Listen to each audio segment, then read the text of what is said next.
Hello everyone, the विजय अकॅडमीमध्ये तुम्हा सर्वांचं स्वागत आहे.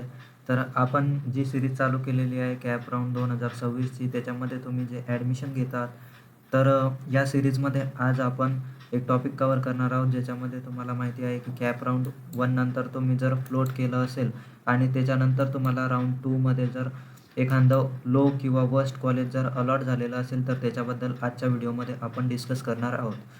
तर तुमचे जितके पण मित्र असतील जे इंजिनिअरिंगमध्ये ॲडमिशन घेत असतील, त्यांच्यासोबत हा प्रॉब्लेम झाला असेल, त्यांच्यासोबत हा व्हिडिओ नक्की शेअर करा, त्यांना खूप मदत होईल. तर व्हिडिओला सुरुवात करूयात. तर सगळ्यात पहिली गोष्ट म्हणजेच काय कॉमन प्रश्न असतो सगळ्या स्टुडंटचा, की कॅप राऊंड 1मध्ये चांगलं कॉलेज मिळालेलं होतं त्यांना. पण त्यांनी काय केलं, अजून जास्त चांगल्या कॉलेजसाठी त्यांनी काय केलं, फ्लोट ऑप्शन जो होता तो चूज केला. तिथे फ्रीज नाही केलं, त्यांनी फ्लोट केलं. अजून चांगलं मिळेल याच्यासाठी त्यांनी काय केलं, फ्लोट ऑप्शन इथे चूज केला होता. पण राऊंड 2चा जेव्हा रिझल्ट लागला, तिथं काय झालं, त्याच्यापेक्षा वर्स्ट कॉलेज त्यांना अलॉट झालं किंवा लो कॉलेज त्यांना अलॉट झालं राऊंड 1च्या पेक्षा. तर राऊंड 1चं जे सीट होतं ते आपोआप तिथे कॅन्सल झालेले आहे आणि ते सीट जे आहे तुमचं, ते तिथे दुसऱ्या कॅन्डिडेटला अलॉट झालेलं असेल. तर हे जे क्वेश्चन्स आहेत किंवा हे जे सगळं तुमच्यासोबत झालेलं आहे, याच्याबद्दल आपण काय करणार आहोत, आज सगळं क्लिअर करणार आहोत. तर सगळ्यात पहिले कारण काय असतं, तुमच्या जे राऊंड 1चं सीट होतं ते गेलं, याचं कारण काय असतं? तर कॅप राऊंड फक्त तुमच्या प्रेफरन्स लिस्टच्या ऑर्डरप्रमाणे तिथे चालत असते. तर तुमची जी पण प्रेफरन्स लिस्टमध्ये ऑर्डर असेल कॉलेजेसची, त्याच्यानुसार तुमचं जे सीट असतं ते तुम्हाला अलॉट होत असतं. ते कोणतं कॉलेज तिथे बेटर आहे ते बघत बघत नाही. तर तुम्ही जी पण लिस्ट बनवलेली असेल समजा कॅप राऊंड 1मध्ये, तर त्या लिस्टमध्ये तुम्ही काय करता, ऑर्डरमध्ये तिथे कॉलेजेस तिथे सिलेक्ट करत असता आणि ऑप्शन फॉर्ममध्ये तिथे तुम्ही टाकत असता. तर त्याच्यामध्ये तुमची जी कॅप राऊंडची प्रोसेस असते, त्याच्यामध्ये ते बेटर कॉलेज चूज नाही करत या सगळ्या लिस्टमधलं.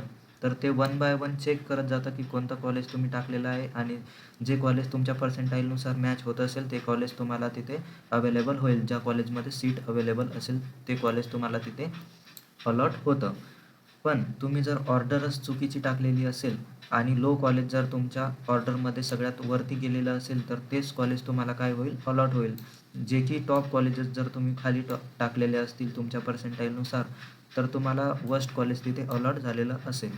तर राऊंड 2मध्ये तुमच्या सध्याच्या अलॉटमेंटच्या वर हायर पोझिशन असलेलं कोणतंही ऑप्शन सीट तुम्हाला काय झालेलं असेल तिथे उपलब्ध झाला, की तो लगेच अलॉट होतो.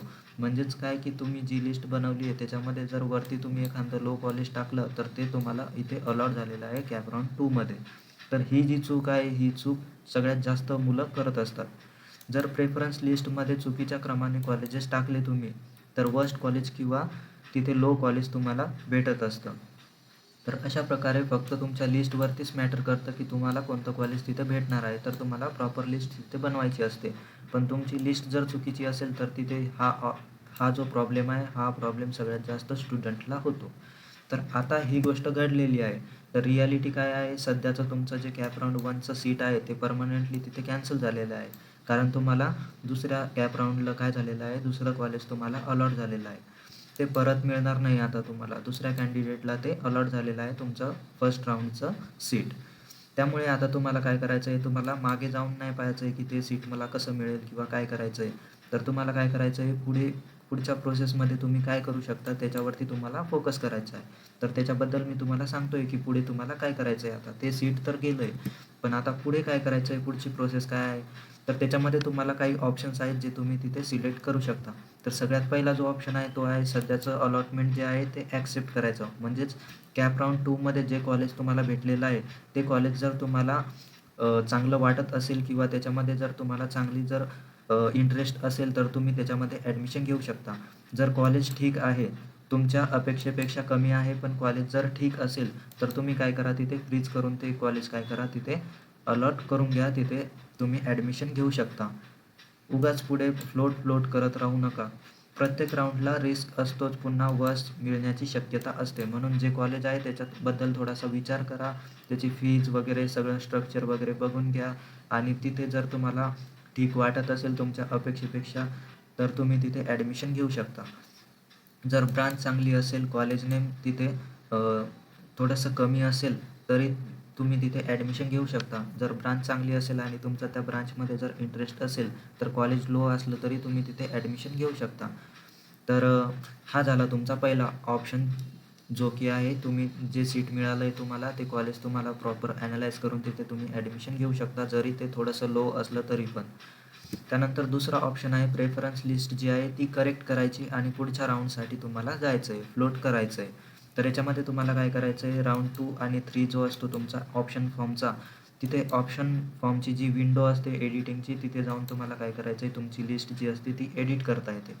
तर चुकीच्या ऑर्डरमध्ये टाकलेले जे कॉलेजेस आहेत तुमचे, ते तुम्हाला रिमूव्ह करायचे आहे आणि तुमच्या रँकनुसार तुम्हाला काय करायचं आहे, प्रॉपर लिस्ट तिथे बनवायची आहे परत एकदा. फक्त तेच कॉलेजेस तुम्हाला वर ठेवायचे आहेत जे खरंच सध्याच्या अलॉटमेंटपेक्षा बेटर आहेत. तर तुम्हाला जे पण कॉलेज आता राऊंड 2मध्ये अलॉटमेंट झालेलं असेल, त्याच्या वरचे कॉलेजेस तुम्हाला काय करायचे आहे, तुमच्या लिस्टमध्ये तुम्हाला ठेवायचे आहे आणि ते ऑर्डरमध्ये ठेवायचे आहे, फ्रॉम टॉप टू लोपर्यंत अशा ऑर्डरमध्ये तुम्हाला ते ठेवायचे आहे. तर लिस्ट दुरुस्त केल्याशिवाय तुम्ही फ्लोट ऑप्शन तिथे करणं ही पहिलीचीच रिपीट तुमची चूक होऊ शकते. तर तुम्हाला प्रॉपर लिस्ट तिथे अपडेट करायची आहे तुमची, तुमच्या पर्सेंटाईलनुसार, तुमच्या रँकनुसार.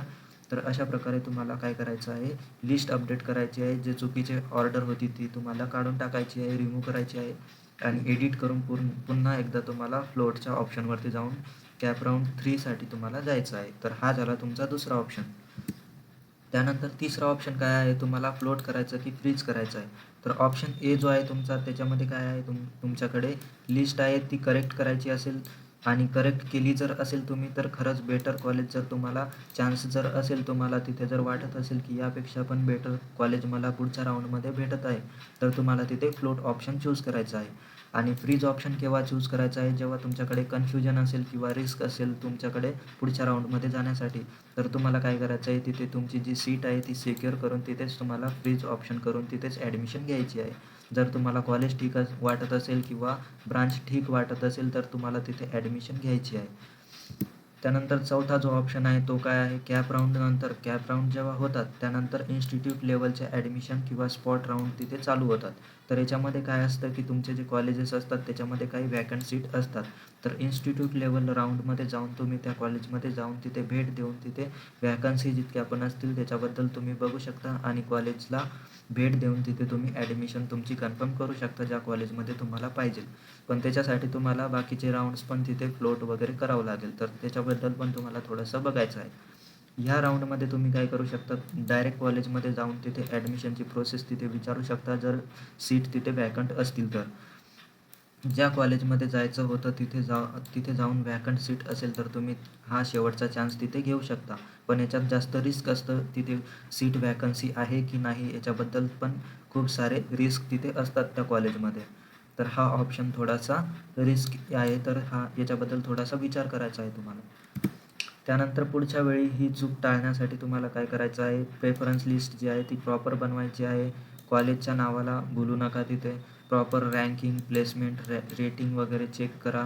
याच्या आधारावरच तुम्ही काय करा, तुमची जी लिस्ट असेल ती अपडेट करा तिथे. तुमचे जितके पण सीट अलॉटमेंट झालं असेल त्याच्या टॉपचे कॉलेजेस तिथे टाका आणि तुमचे जे पण पर्सेंटाईल असेल त्याच्या वरचे कॉलेजेस, त्याच्या मीडियम लेवलचे कॉलेजेस आणि त्याच्या लोचे सेफ कॉलेजेस, बॅकअप कॉलेजेस पण तिथे टाका. लिस्ट सबमिट करण्याआधी एकदा बरोबर ऑर्डर एकदा परत चेक करून घ्या. त्यानंतर योग्य ऑर्डर हा जास्त महत्त्वाचा असतो आणि होम युनिव्हर्सिटी कोटा जो असतो तुमचा त्याच्याबद्दल पण थोडंसं बघून घ्या. तर त्याचा पण अलॉटमेंटवरती काय होतो, परिणाम होतो. तर या सगळ्या गोष्टी तुम्हाला एकदम चेक करून तुम्हाला तिथे प्रॉपर लिस्ट बनवायची आहे तुमच्या राऊंड नंबर 3साठी. आणि लो कॉलेजेस काय करायचे आहेत, खाली टाकायचे आहेत. त्यानंतर मीडियम कॉलेजेस जे तुमच्या पर्सेंटाईलला मॅच होतील, त्यानंतर टॉपचे कॉलेजेस वरती टाकायचे आहेत. तर अशा प्रकारे तुम्हाला प्रॉपर लिस्ट तिथे बनवून घ्यायची आहे. त्यानंतर कंक्लुजन काय आहे या व्हिडिओचं, तर फ्लोट करणं चुकीचं नाही आहे, पण लिस्ट चुकीची असेल तर फ्लोट केलं तर तिथे तुम्हाला त्रास होऊ शकतो. म्हणून तुम्हाला काय करायचं आहे, प्रॉपर स्ट्रॅटजी बनवायची आहे, लिस्ट बनवायची आहे आणि त्याच्यानंतर तुम्हाला फ्लोट ऑप्शन हा चूज करायचा आहे.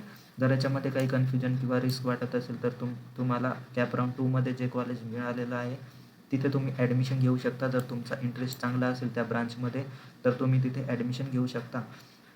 आधी लिस्ट तुमची तुम्हाला प्रॉपर करायची आहे, मगच पुढचा निर्णय तुम्हाला घ्यायचा आहे. घाबरून जाण्यापेक्षा तुम्हाला ऑप्शन समजून घ्यायचे आहेत. जे ऑप्शन मी तुम्हाला सांगितले वन बाय वन आणि तिथे स्मार्ट निर्णय तुम्हाला घ्यायचा आहे. तर अशा प्रकारे या व्हिडिओबद्दल मी तुम्हाला सांगितलं आणि तुम्हाला तुमच्याकडे 4 ऑप्शन आहेत. तर त्याच्यामध्ये तुम्ही कोणता चूज करायचा आहे तुम्हाला ते तुम्ही बघून घ्या. तर ह्याच्यामध्ये चांगला तुम्हाला विचार करायचा आहे आणि नेक्स्ट स्टेप तुम्हाला घ्यायची आहे.